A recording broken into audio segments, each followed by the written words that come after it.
Le laboratoire a été mis sur pied et équipé, mais il ne fonctionne pas.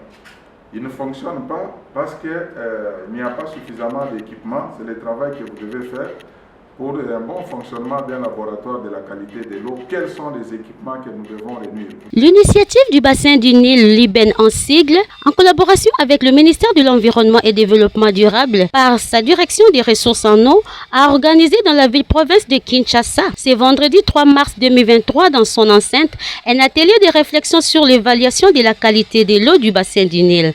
Cet atelier a connu la présence de plusieurs participants et orateurs de manière rotative. À cet effet, le mot d'ouverture a été dit par Monsieur le directeur de l'Environnement et Développement durable des ressources en eau, Louis Lungu. Puis suivra l'intervention virtuelle de Monsieur John Namugize, expert régional en qualité de l'eau au sein du bassin du Nil. Enfin viendra l'intervention du professeur Serge Mpangu de l'Université de Kinshasa et de l'Institut pédagogique de Bandundu. Pour chuter, le mot de clôture a été dit par Monsieur Tamwako, hydroliste à Ouganda. Tous ont exposé sur la qualité de l'eau du bassin du Nil et sur l'état de lieu de deux laboratoires fixes et mobiles de surveillance de la qualité de l'eau du bassin du Nil, desservis par ces deux pays, la RDC et l'Ouganda. D'un côté sur le lac Albert à l'est du pays, plus précisément à Bunia, et de l'autre côté de l'Ouganda sur le lac Édouard. C'est depuis 2015, en renchérit le professeur Serge Mpangu, que la République démocratique du Congo a été dotée des équipements de ces deux laboratoires. Mais ce projet n'a jamais connu un début de fonctionnement suite à la guerre qui sévit à l'est du pays. C'est ainsi aujourd'hui,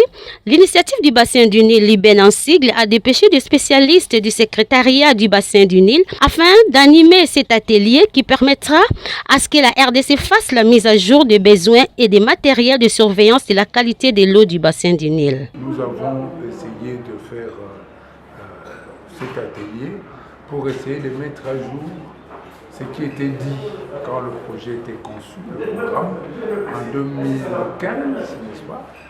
Et il s'est passé 8 ans.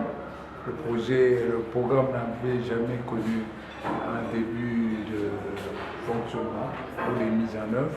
C'est ainsi qu'aujourd'hui, l'initiative du bassin du Nil a dépêché un spécialiste du secrétariat du bassin pour venir avec moi-même animer un peu ces séminaires qui va nous aider à mettre à jour et les besoins et les matériels de surveillance de la qualité de l'eau. The second one is about the sediment that goes into the waters of River Nile.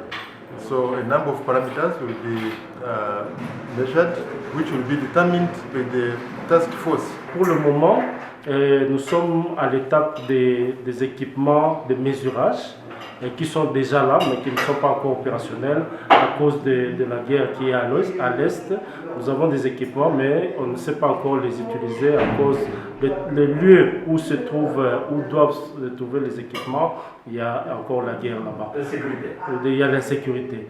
Donc il y a c'est là que nous sommes maintenant. Nous sommes encore à l'étape de mesurage, des équipements de mesurage, mais il y aura la deuxième étape qui sera l'étape des sédiments, c'est-à-dire vraiment aller dans la profondeur des eaux pour essayer de prendre des sédiments afin de les analyser pour ressortir la qualité des eaux du Congo dans cette partie du bassin.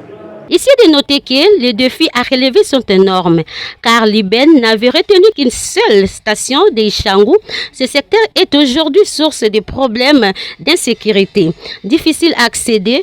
Pour preuve, le matériel destiné à cette station d'Ishangu est à la disposition de la régie des eaux de Goma, qui est actuellement inaccessible.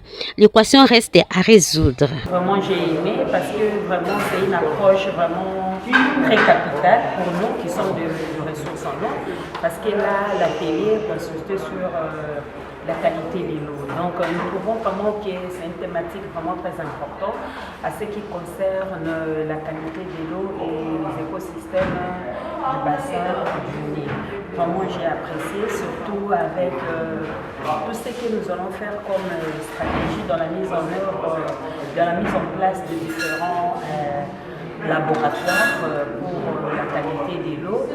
Vraiment, ensemble, nous tenons vraiment à la mise en œuvre vraiment de cette approche, parce que ça va plus contribuer au bien-être de la population congolaise. Concernant la présentation d'aujourd'hui, principalement, j'ai aimé, surtout sur le point qui parlait des paramètres qu'il fallait adapter par rapport aux situations d'un pays, d'une contrée, d'une région. Ce qui est vrai, au courant de nos différents partenariats, nos partenaires nous envoient des matériels que nous utilisons, sauf que maintenant, avec cette formation, ça va nous permettre à paramétrer ces matériels-là par rapport à notre situation régionale ici. Parce que le climat qui est plutôt effectué par rapport à nos pays partenaires, leur utilisation n'est pas la même par rapport aux nôtres. Donc c'est un peu le grande ligne de la présentation, c'est que je peux retenir, et j'aimerais que de telles présentations puissent effectuer au fur et à mesure, afin de nous mettre toujours à niveau. Comment remédier à cette situation? Cet atelier a permis aux participants d'apporter des pistes et des solutions face à cette problématique. Entre autres, la vérification de l'état de ces équipements, si nécessaire, l'acquisition de nouveaux équipements, puis le renforcement des capacités des agents devant exploiter ces deux laboratoires. Qui vivra, verra.